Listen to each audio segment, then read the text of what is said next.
நிச்சயமா சொல்றேங்க, உங்க கர்மாவை தனி ஒருவனால வெல்லவே முடியாது. வாழ்க்கையில எத்தனையோ பிரச்சனைகள் இப்ப வரைக்கும் முடிவுக்கு வரல.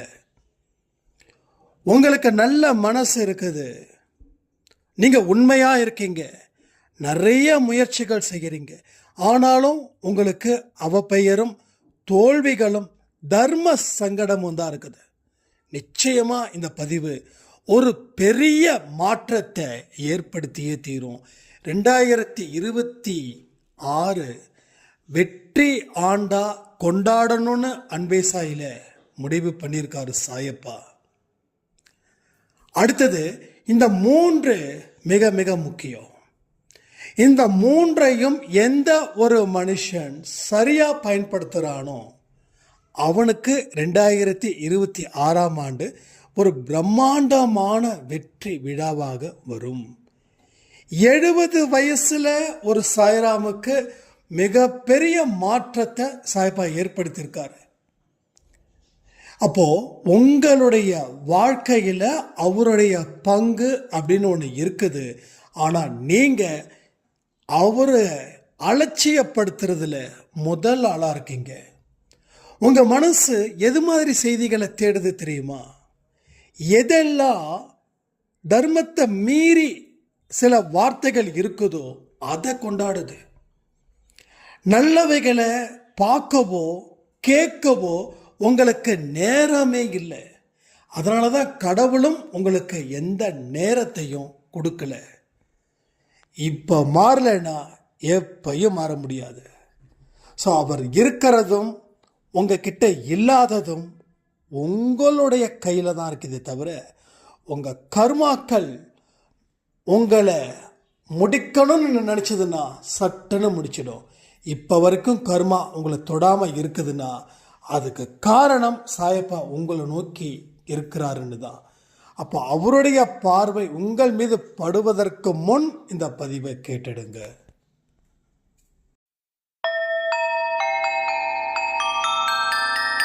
ஓம் சாயிரா சாயிரா, ஓம் சாயிரா சாயிரா, ஓம் சாயிரா சாயிரா, அன்பே சாயிரா, பேரன்பே சாயிரா, அகிலம் தளிக்க ஆத்மா விழிக்க அனுதினம் சாயிரா, எங்கள் அன்பே சாயிரா.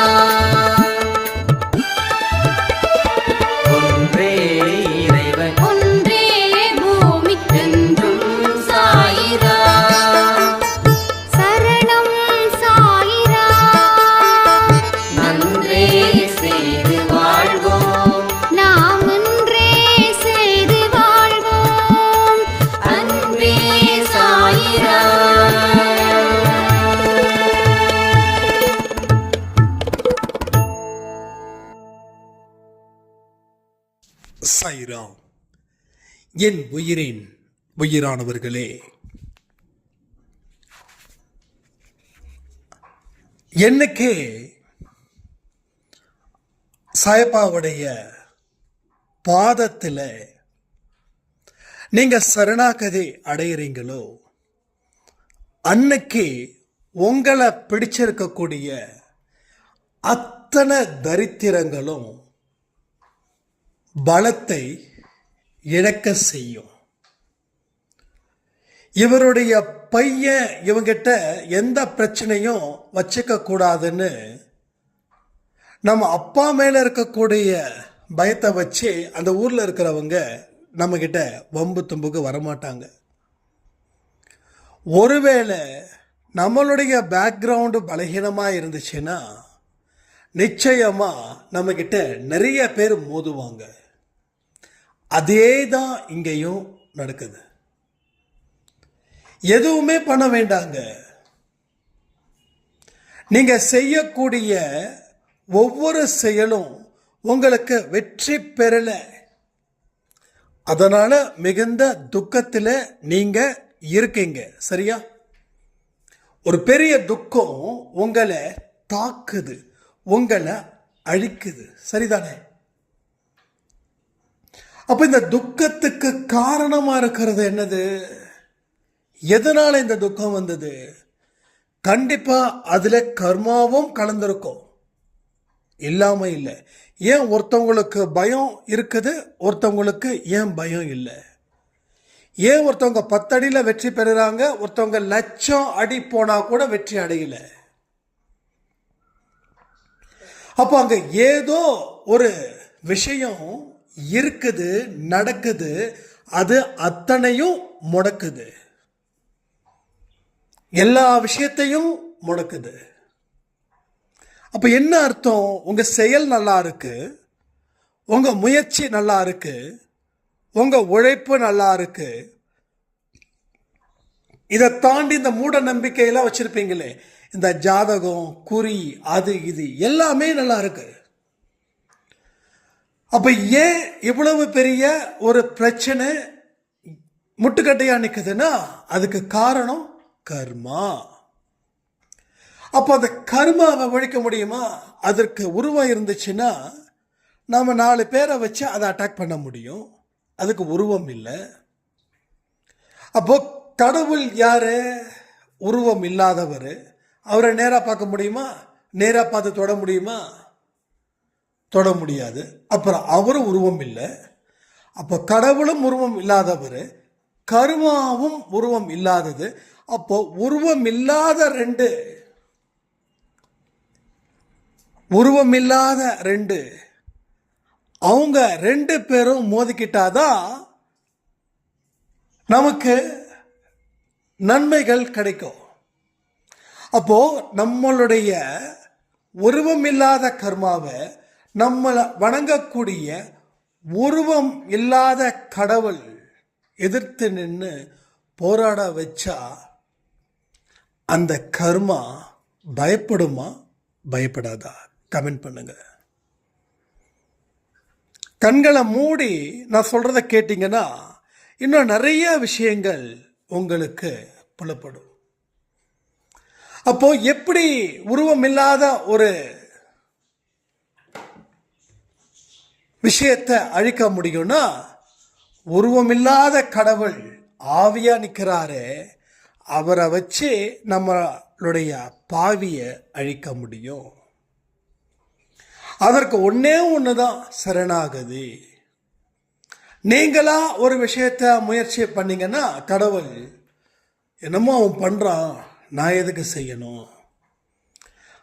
அவனுடைய புத்தியை வச்சு, அவனுடைய முயற்சியை வச்சு அவன் அதை முடிக்க முடியும்னு நம்புறான்.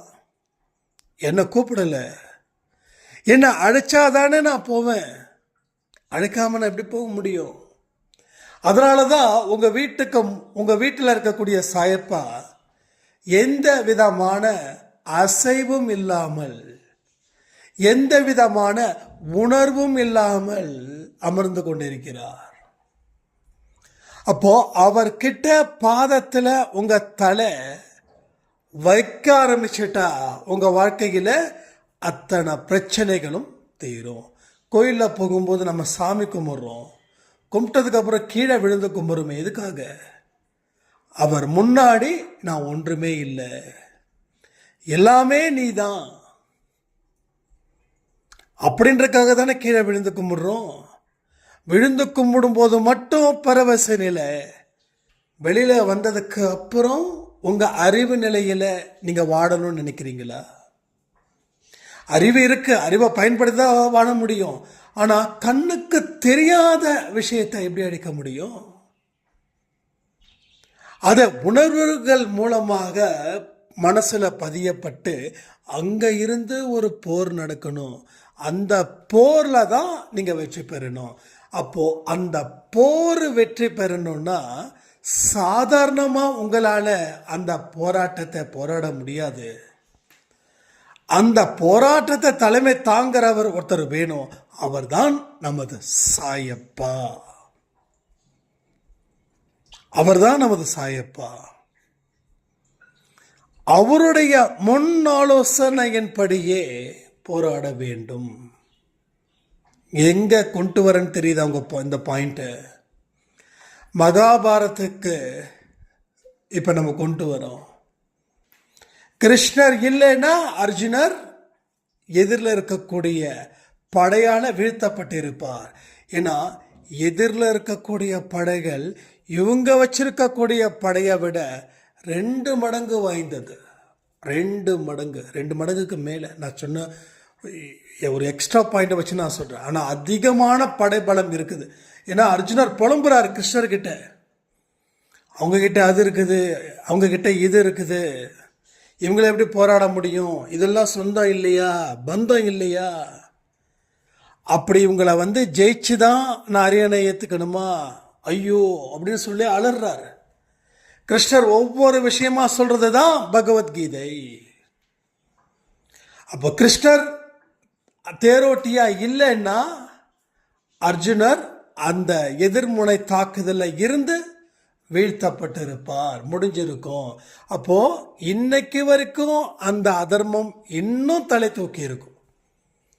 இன்னைக்காவது அதர்மம் இருக்குது, நான் இல்லைன்னு சொல்லலை, ஆனால் தலை தூக்கல. நல்லவர்களும் இங்கே வாழ்கிறார்கள், லைக் அன்பே சாய் ஃபேமிலிஸ் போல.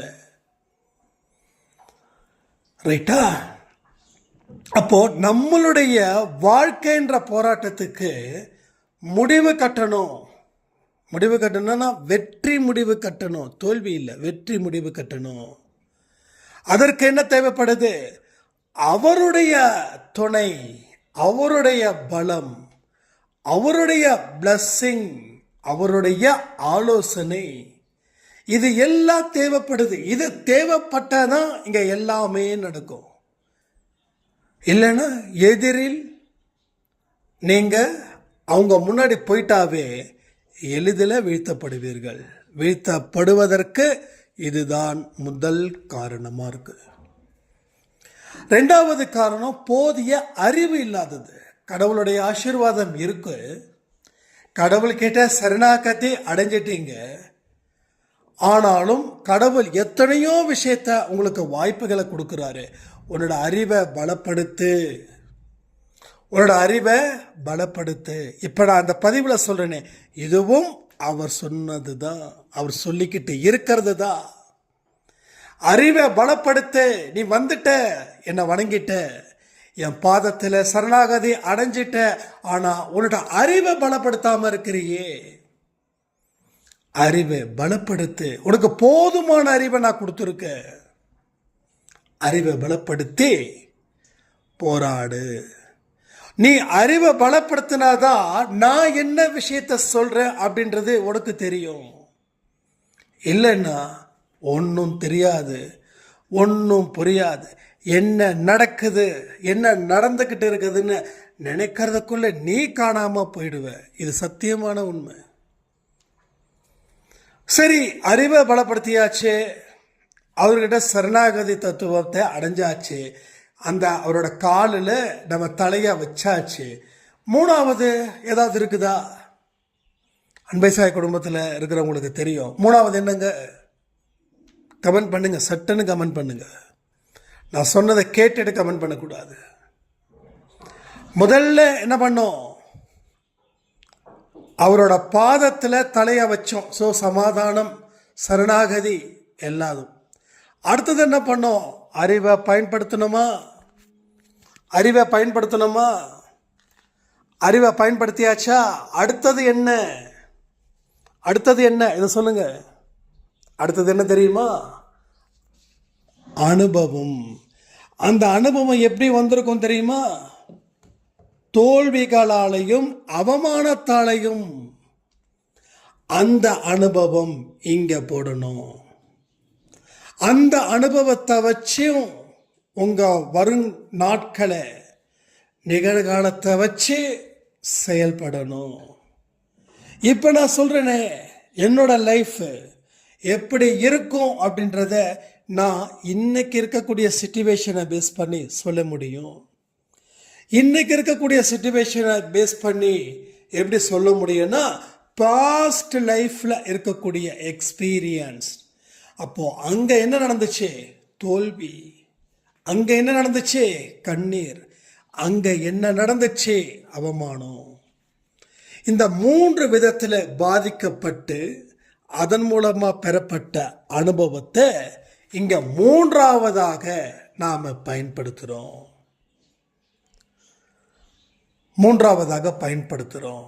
அப்போ இந்த அந்த அறிவை தாண்டி இருக்கக்கூடிய அனுபவம் ரொம்ப பெருசு. இங்க பல பேர் அறிவுபூர்வமா இருக்கும், ஆனா அனுபவத்தை விட்டுட்டோம். தோத்தது மட்டும் ஞாபகத்துக்கு வருது, பழி வாங்கணும்னு தோணுது. அப்போ உங்களுக்கு என்னைக்கே அனுபவம் கை கொடுக்குதுன்னா உங்க தோல்விக்கு யார் காரணம்னு நினைச்சு நீங்க அவங்கள பழி வாங்கணும்னு நினைக்கிறவங்களுக்கு அனுபவம் வரல. என் தோல்விக்கு 1000 பேரை காரணம் சொல்ல முடியும், ஆனா அது உண்மை இல்லை அப்படின்னு முழுசா நம்புறவங்க அனுபவசாலிகள். அந்த அனுபவசாலிகள் தான் இந்த அன்பே சாய் குடும்பத்தில் வெற்றி பெற முடியும். என்னது? வெற்றி பெற முடியும். இப்ப சொல்றேனே, 2026 ஒரு வெற்றி ஆண்டாவே நம்ம கொண்டாடலாமா? ஏன்னா நான் இன்னைக்கு மத்தியானம் சொன்னேன், வெற்றி வேணுமா, சந்தோஷம் வேணுமா, நிம்மதி வேணுமா? இங்க எது அதிகமா தேவைப்படுதுன்னு பார்த்தா வெற்றி. ஏன்னா வெற்றி அடைஞ்சவன் வெற்றியை பத்தி கவலைப்பட மாட்டான், சந்தோஷம் இருக்கிறவன் சந்தோஷத்தை பத்தி கவலைப்பட மாட்டான். ஸோ நிம்மதி இருக்கிறவன் நிம்மதி இல்லைன்னு சொல்லி ஃபீல் பண்ணுவான், அவனுக்கு தேவை நிம்மதி. ஸோ என்னோட பாயிண்ட்டை நான் நிம்மதிக்கு கொடுத்தேன். ஆனால் இங்கே நிறைய பேர் அந்த வெற்றி பக்கமே போகல.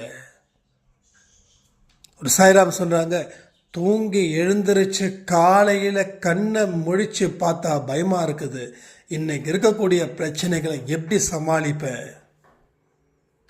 அப்படின்னு. அப்போ அவங்களுக்கு நிம்மதி தேவையா? அப்போ வெற்றி அடைஞ்சாதான் சந்தோஷம் அடைஞ்சதுக்கு அப்புறம் தான் நிம்மதி. ஸோ 2026ஆம் ஆண்டு வெற்றிகரமான ஆண்டாக நம்ம கொண்டாடலாமா? கொண்டாடணும். என்ன கொண்டாடலாமாவா? கொண்டாடணும். கொண்டாட்டத்துக்கு தான் நம்ம இப்ப கஷ்டப்படுறோம். உங்களுக்கு நம்பிக்கை இருந்துச்சுன்னா சொல்லக்கூடிய விஷயத்தை செய்யுங்க. 2026ஆம் ஆண்டு, இந்த ஆண்டு டிசம்பர் மாசத்துல அழகா அற்புதமா நம்ம கொண்டாடலாம். இந்த 3 விஷயம்தான் உங்களுக்கு முக்கியம். 1 சரணாகதி,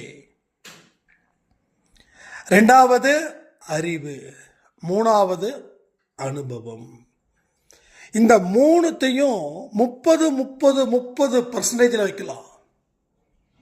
மீதி 10% எங்கன்னு தெரியுதுங்களா? அது என்ன தெரியுமா? செயல்படக்கூடிய விதம். இந்த 3 விஷயத்தை வச்சாவே 10% செயல்பட்டா போதும். இங்க 10% செயல்பட்டா போதும். கரெக்டான நெக்கு, கரெக்டான டெக்னிக்ஸ். 12 மணி நேரம் உழைச்சு சம்பாதிக்கிறத 8 மணி நேரத்தில் உழைச்சு சம்பாதிக்கிறதுல என்ன தப்பு? குறுக்கு வழி கிடையாது, நேர்மையான வழி. குறுக்கு வழிக்கும் அன்பே சாய்க்கும் சம்மந்தமே கிடையாது. எது சம்பந்தம்? உண்மையும் நேர்மையும் தான் அன்பே சாயோட சொத்து. அன்பே சாயோடைய சம்பந்தத்துக்கு உண்டான வழிமுறைகள், சமாதானத்துக்கு உண்டான வழிமுறைகள். அப்போ இந்த வருஷம் வெற்றிகரமான ஆண்டு. யாரெல்லாம் தொடர்ந்து அன்பே சாயை கேட்க தயாரா இருக்கீங்க? யாரெல்லாம் தொடர்ந்து அதுல சொல்லப்பட்ட விஷயத்தை செய்து முடிப்பேன் அப்படின்னு சொல்லி தீவிரமா இருக்கீங்க? ஒன்னே ஒன்று சொல்றேன், உங்களுடைய முயற்சி இல்லாம, உங்ககிட்ட இருக்கக்கூடிய உண்மை இல்லாம இங்க எதுவுமே நடக்காது. இந்த 3 விஷயத்த சொல்ற, அது நீங்க அந்த இடத்துல இருந்து ஆரம்பிச்சாதான் அது உங்களுக்கு வெற்றியை தேடி தரும். இல்லைன்னா சும்மா 10ஓட 11 இருக்க வேண்டியதுதான். இங்க 10ஓட 11 இருக்கணும் அப்படின்னா உங்களுக்கு இந்த இடம் தேவையே இல்லை. இந்த இடம் வேண்டாம். எதுக்கு? நல்லா படிக்கிறவனும் அப்படின்றவனுக்கு 8 மணி நேரம் படிப்பு முக்கியம். சும்மா ஜஸ்ட்டு பாஸ் தேவையில்லை. ஆனால் இங்கே சாதனையாளர்களாக இருக்க வேண்டிய கட்டாயம் உங்களுக்கு இருக்குது. ஏன்னா உங்களுடைய விதி அப்படிப்பட்டதாக தான் இருக்குது. உங்களுக்கு 70 வயசு ஆயிருக்கலாம், ஆனால் 70 வயசையே நீங்கள் வீண் பண்ணிட்டீங்கன்னு உணரும் தருணம் எப்பொழுதோ அன்னைக்கு தான் உங்கள் மனசில் மாற்றத்தை கடவுள் என்னைக்கோ ஏற்படுத்தினதை நீங்கள் இப்போ புரிஞ்சிருக்கீங்கன்னு அர்த்தமாகுது. 10 வருஷத்துக்கு முன்னாடி நீங்கள் இந்த கட்டத்தில் இருந்திருக்கணும். ஆனால் அந்த 10 வருஷத்தை அடுத்தவங்க மேலே பழிய போட்டோ இல்லை ஏதோ ஒரு காரணத்தை சொல்லியோ வெற்றிகரமாக சக்ஸஸ்ஃபுல்லாக ஓடி வச்சுருக்கீங்க.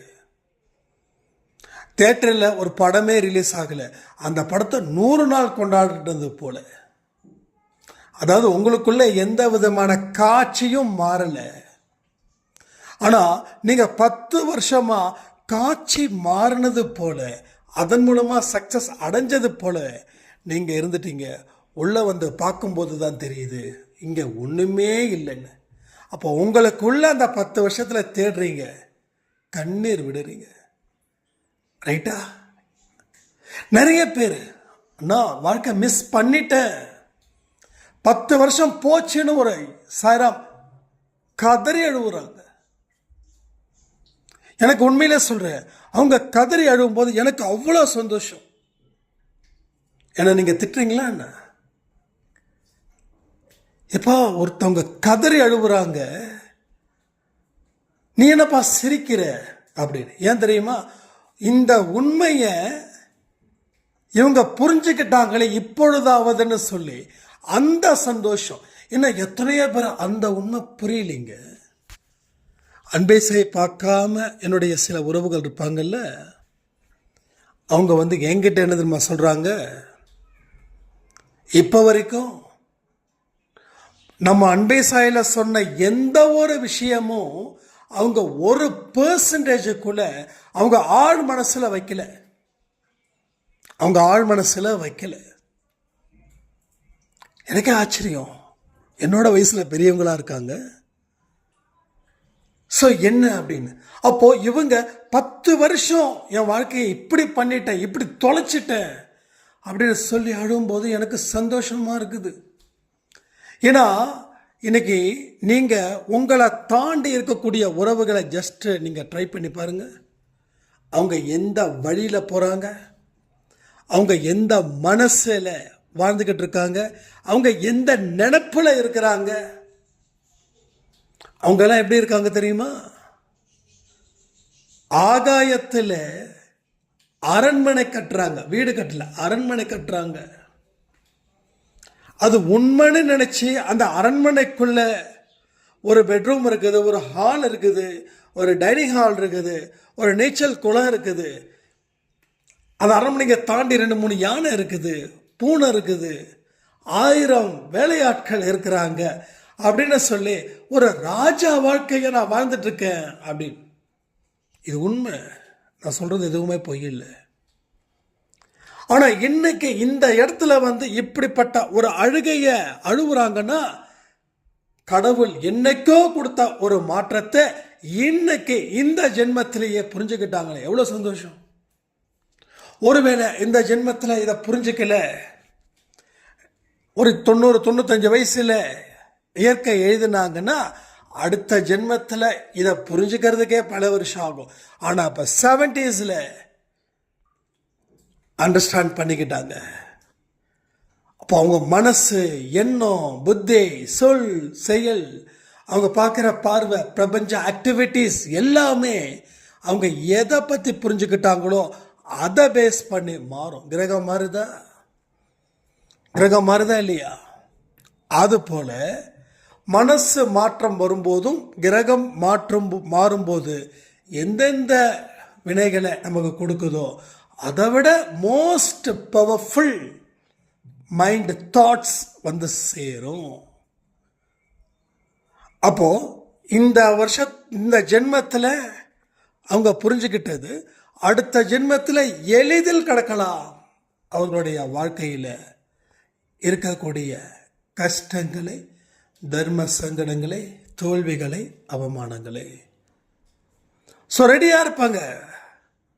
ஒரு ஏஜில் ஒரு விஷயத்தை அவங்க கடக்கும்போது அடுத்தடுத்த விஷயங்கள் பெட்டராக ஃபீல் ஆகும். நான் சொல்கிறேன், சில பேருக்கு வயசு ஆயிடுச்சுன்னா ஃபீல் ஆகுது, தலை நரைக்குது, என்ன ஹேடை போடலாம், நேச்சுரல் என்ன இருக்குது, ஆர்டிஃபிஷியல் என்ன இருக்குது, வருத்தப்படுறாங்க. ஆனால் அது முன்னேற்றமே கிடையாது. ஆனால் ஒரு வருஷமும் ஒரு முன்னேற்றம் உங்களுக்குள்ளே கொடுக்குதுன்னா அதுதான் வளர்ச்சி. அப்போது எனக்கு இந்த வயசில் இவ்வளவு முன்னேற்றம் வருதுன்னா அடுத்த வருஷத்தில் எனக்கு எவ்வளவு முன்னேற்றம் வரும். ஸோ வெளிப்புறத்தில் மட்டும் நம்ம யூத்தாக இருக்கிறோம், ஆனால் உட்புறத்தில் எவ்வளவு பின்தங்கி இருக்கிறோம். ஆனால் உள்ள சுத்தம் பண்ணால் வெளியில் சுத்தமாக ஆயிடும். ஆனால் உள்ள சுத்தம் பண்ணலைன்னா வெளியில் அசுத்தமாக இருக்கும். அதற்குத்தான் முகமூடிகள் தேவைப்படுது. ஸோ எந்த அளவில் நம்ம எதை புரிஞ்சு வச்சுருக்கோமோ அதை நல்லபடியாக புரிஞ்சு வச்சுக்கிட்டா அது நல்லபடியாக நம்ம வாழ்க்கைக்கு பயன்படும்.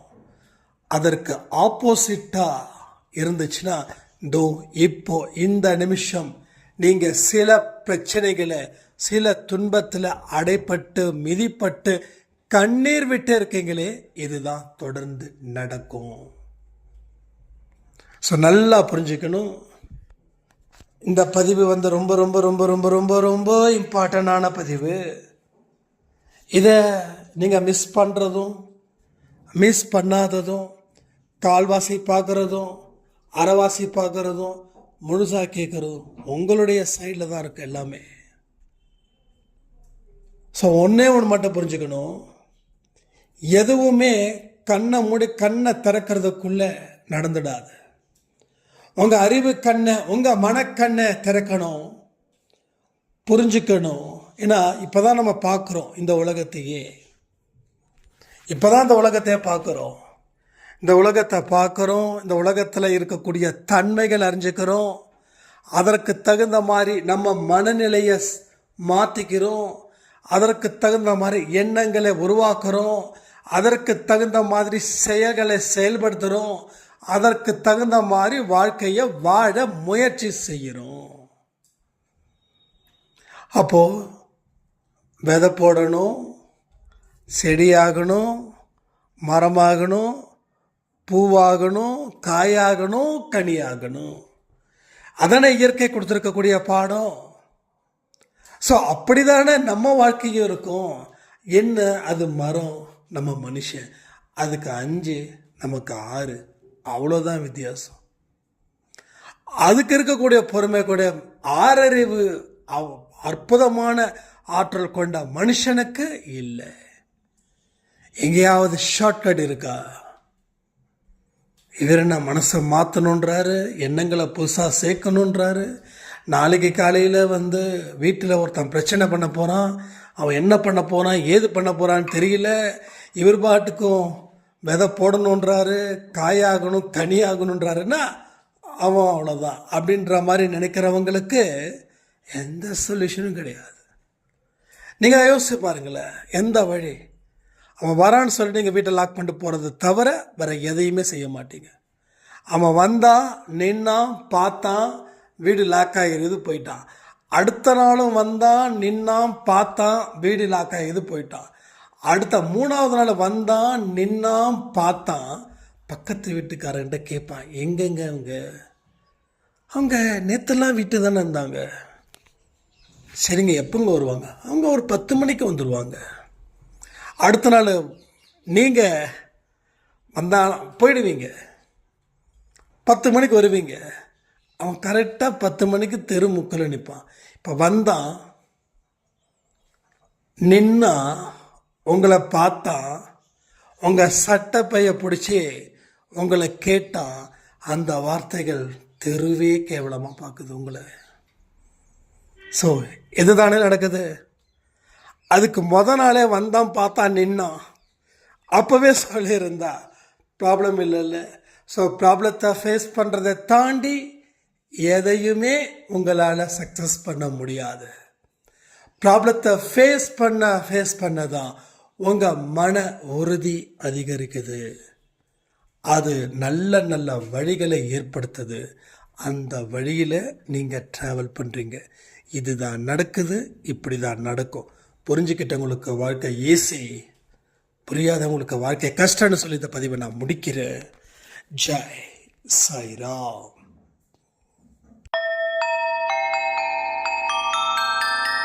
ஓம் சாயிரா சாயிரா, ஓம் சாயிரா சாயிரா, ஓம் சாயிரா சாயிரா, அன்பே சாயிரா, பேரன்பே சாயிரா, அகிலம் தளிக்க ஆத்மா விழிக்க அனுதினம் சாயிரா, எங்கள் அன்பே சாயிரா.